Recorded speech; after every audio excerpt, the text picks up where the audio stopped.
Good morning सभी को। तो बच्चों, आज हम शुरू करने जा रहे हैं उत्तराखंड डिस्ट्रिक्ट सीरीज़, जिसमें पहला जिला हमने आज लिया हुआ है वो है पौड़ी गढ़वाल। तो इसके बारे में हम थोड़ा बहुत इम्पोर्टेंट फैक्ट देखेंगे कि एग्ज़ाम के पॉइंट ऑफ व्यू से क्या क्या क्वेश्चन आपके लिए इम्पोर्टेंट हो सकते हैं, और अदर जो इम्पोर्टेंट नहीं भी है फिर भी हम उसको थोड़ा बहुत देखेंगे कि आगे वो चीज़ें एग्ज़ाम में आ सकती हैं या आगे आने वाले एग्ज़ाम में उनसे कोई क्वेश्चन बन सकता है। तो उसके रिगार्डिंग हम उन चीज़ों को थोड़ा बहुत देखेंगे। तो पहला पॉइंट इसमें देखते हैं कि पौड़ी जिला कब बना था। तो जैसा कि आप लोग सभी जानते हैं कि जो पौड़ी जिला बनाया गया है, पौड़ी जिले का गठन हमारा 1840 में कर दिया गया था, और 1840 में ही इसे ब्रिटिश गढ़वाल का हेडक्वार्टर यानी आपका मुख्यालय बना दिया गया था। एक फेमस क्वेश्चन एग्जाम में पूछा जाता है कि पौड़ी को ब्रिटिश गढ़वाल का मुख्यालय कब बनाया गया, साथ ही साथ 1840 से पूर्व ब्रिटिश गढ़वाल का मुख्यालय पौड़ी के स्थान पर कौन सा स्थान था। तो आप आंसर करेंगे डेफिनेटली 1840 से पहले जो आपका ब्रिटिश गढ़वाल का मुख्यालय था वो था आपका श्रीनगर। याद रखिएगा, श्रीनगर के स्थान पर ही 1840 में पौड़ी जिले को ब्रिटिश गढ़वाल का हेडक्वार्टर बनाया गया, और उसके बाद ही 1969 में उसके बाद ही 1969 में पौड़ी को गढ़वाल मंडल के अंतर्गत रखा गया और गढ़वाल मंडल का क्या बना दिया गया, मुख्यालय बना दिया गया। ठीक है, और आगे देखते हैं जो थोड़ा सा इम्पोर्टेंट फैक्ट है कि पौड़ी गढ़वाल को हिल्स स्टेशन कब घोषित किया गया। तो आप डेफिनेटली इसका आंसर करेंगे 1992 पे। तो याद रखिएगा कि पौड़ी जो हिल्स स्टेशन बनाया गया है वह है आपका 1992 पे। आगे बढ़ते हैं। अगला देखिए, पूछा जाएगा पौड़ी का क्षेत्रफल कितना है। तो आप डेफिनेटली आंसर कीजिएगा 5329 वर्ग किलोमीटर, और क्षेत्रफल की दृष्टि से यह राज्य का चौथा जिला है। यानी क्षेत्रफल की दृष्टि से राज्य का चौथा सबसे बड़ा जिला कौन सा है, आपका पौड़ी गढ़वाल। और पौड़ी गढ़वाल की सीमा उत्तराखंड राज्य के अलावा यूपी से भी लगती है। और साथ ही साथ एक अलग क्वेश्चन इससे पूछा जाता है कि उत्तराखंड का कौन सा ऐसा जिला है जो उत्तराखंड के 7 जिलों के साथ सीमा साझा करता है। तो आप उसका आंसर भी यही करेंगे। ठीक है बच्चों, आगे बढ़ते हैं। तो ध्यान रखिएगा कि पौड़ी उत्तराखंड के 7 जिलों से सीमा साझा करता है, और केवल गढ़वाल के एक जिला उत्तरकाशी ही पौड़ी से सीमा साझा नहीं करता है। बाकी गढ़वाल के सभी जिले पौड़ी से क्या है, कनेक्टेड है। ठीक, तो अगर आपसे पूछे कि गढ़वाल मंडल का कौन सा एकमात्र ऐसा जिला है जो पौड़ी के साथ सीमा साझा नहीं करता है, तो आप आंसर करिएगा उत्तरकाशी। अब थोड़े बहुत छोटे मोटे आपसे क्वेश्चन पूछे जाते हैं, जैसे कोठारी दून, चौखम दून उत्तराखंड के किस जिले के अंतर्गत आते हैं। तो उस पर आंसर करिएगा आप पौड़ी गढ़वाल। तो जैसे आप देखते हैं जो भौगोलिक उत्तराखंड का भौगोलिक विभाजन है उसमें आप देखते हैं ट्रांस हिमालय, दूसरी चीज़ आप देखते हैं लघु हिमालय, महान हिमालय और शिवालिक हिमालय। साथ ही में उनके बाद आप देखते हैं दून और द्वार क्षेत्र। तो उन्हीं दून और द्वार क्षेत्र में से पूछा जाता है कोठारी दून और चौखम्ब दून कहाँ पड़ते हैं। तो आप डेफिनेटली आंसर कीजिएगा पौड़ी गढ़वाल। इसके बाद आगे बढ़ते हैं तो देखते हैं लिखा हुआ है शुंभ निशुंभ पर्वत किस जिले के अंतर्गत आता है। तो आप यहाँ भी आंसर करेगा पौड़ी। और जो थोड़ा सा यहाँ पे फेमस पर्वत पूछा जाता है वह है आपका उत्तुंग पर्वत। तो उत्तुंग पर्वत भी आपका कहाँ पे है, पौड़ी गढ़वाल में। यहाँ पे लिखा हुआ है हमने उत्तुंग पर्वत, तो इसको भी आप पौड़ी में ही डालिएगा। अब थोड़ी बहुत देख लेते हैं। एक यहाँ पे थोड़ा बहुत मैं बताना भूल गया हूँ कि दूधा तोली, दूधा तोली, जो दूधा तोली बुग्याल है वो उत्तराखंड के 3 जिलों में विस्तृत है, जिसमें से एक जिला पौड़ी गढ़वाल भी है। आप देखते हैं कि पूछा जाता है दूधातोली का विस्तार उत्तराखंड के कितने जिलों में है, तो आप आंसर कीजिएगा 3, जिसमें आपका आता है अल्मोड़ा, चमोली और लास्ट है आपका पौड़ी गढ़वाल।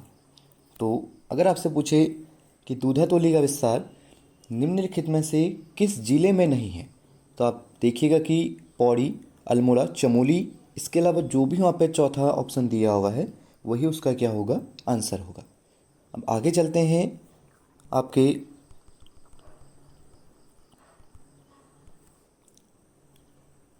पौड़ी गढ़वाल के जलप्रपातों पर, कि पौड़ी में आपके कौन कौन से जलप्रपात हैं। तो पहला है यहाँ पे रमेशपुर या रामपुर जलप्रपात, और दूसरा जलप्रपात है चूनाधार जलप्रपात, और लास्ट भानुमती जलप्रपात। और यहीं पे एक गौना झील बनाई गई है जो आपके पूर्वी नयार नदी पर है, और यही गौना झील पौड़ी का सबसे बड़ा झरना के रूप में भी जाना जाता है। और किनास पर्वत कहाँ है पूछा जाए, तो किनास पर्वत आपका पौड़ी गढ़वाल पर। बाकी थोड़ा बहुत यहाँ पे पौड़ी से प्रसिद्ध आंदोलन पूछे जाते हैं, उसका हम अलग से चैप्टर बनाएंगे। जैसे आपका पानी राखो आंदोलन, एक गुजड़ू आंदोलन, और भी छोटे मोटे बहुत सारे आंदोलन हैं, उसको हम एक अलग से लेक्चर में देखेंगे। बाकी आगे बढ़ते हैं। आगे देखते हैं पौड़ी गढ़वाल के प्रमुख स्थल। तो आप देखिएगा कि पौड़ी गढ़वाल के जो प्रमुख स्थलों में पहला आपका स्थल है वह है, एक तो यहाँ पे जो फेमस जगह है मैं आपको बताता हूँ, एशिया का दूसरा सबसे ऊंचाई पर स्थित स्टेडियम है रांसी। याद रखिएगा, सबसे ऊंचाई पर स्थित दूसरा स्टेडियम रांसी, ठीक। और रांसी स्टेडियम आपका पड़ता है इसी पौड़ी गढ़वाल पर। और दूसरा एक क्वेश्चन पूछा आता है खिरसू,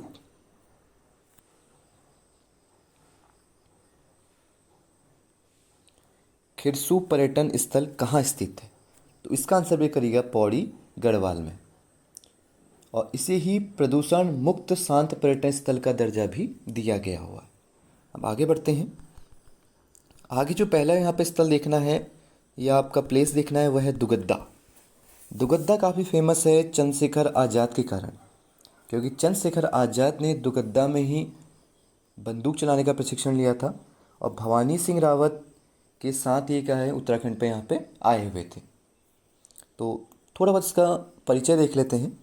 जो आपका दुगद्दा है ये पौड़ी गढ़वाल के लंगूर व सिलगाड़ नदी के संगम पर बसा हुआ है, जिसका प्राचीन नाम नाथोपुर, जिसका प्राचीन नाम नाथोपुर प्राप्त होता है, और इसे बसाने का श्रेय धनीराम मिश्र को जाता है।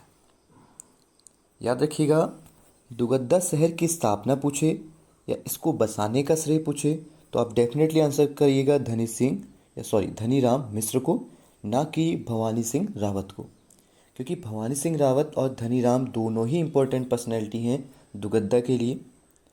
तो इसको थोड़ा बहुत यहाँ पे ध्यान दीजिएगा। आगे बढ़ते हैं।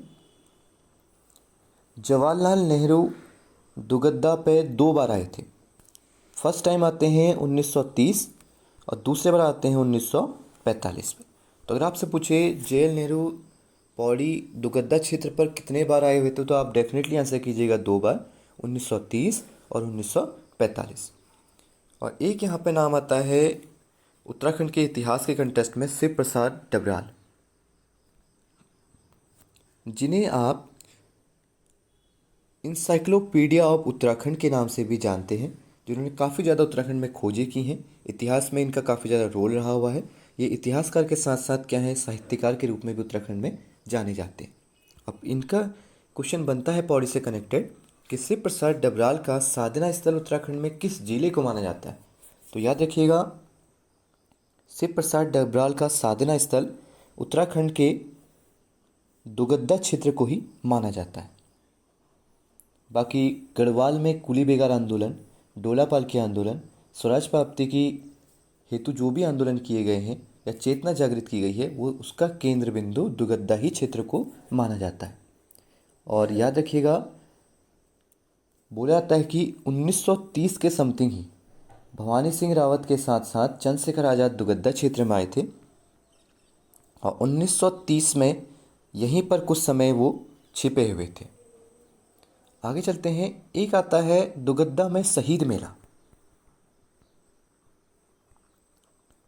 दुगड्डा में शहीद मेला, तो याद रखिएगा दुगड्डा में शहीद मेले की शुरुआत किसके द्वारा की गई?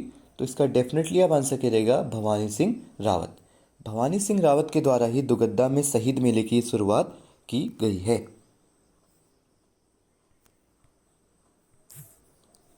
ठीक है बच्चों, आज की क्लास में इतना ही देखते हैं। अगला इससे आगे पर्यटन स्थल कोटद्वार के बारे में कल देखेंगे कि कोटद्वार से क्या क्या यहाँ पे फेमस चीज़ें हैं, क्या यहाँ पे आपका नया फैक्ट यहाँ पे निकल के आते हैं, और आपके क्या यहाँ पे इंपॉर्टेंट पॉइंट्स हैं। इनके बारे में हम कल आगे स्टार्ट करेंगे। तब तक के लिए thank you so much. Like करें, सब्सक्राइब करें और अपने खूब दोस्तों के साथ इस वीडियो को शेयर कीजिए। Thank you so much.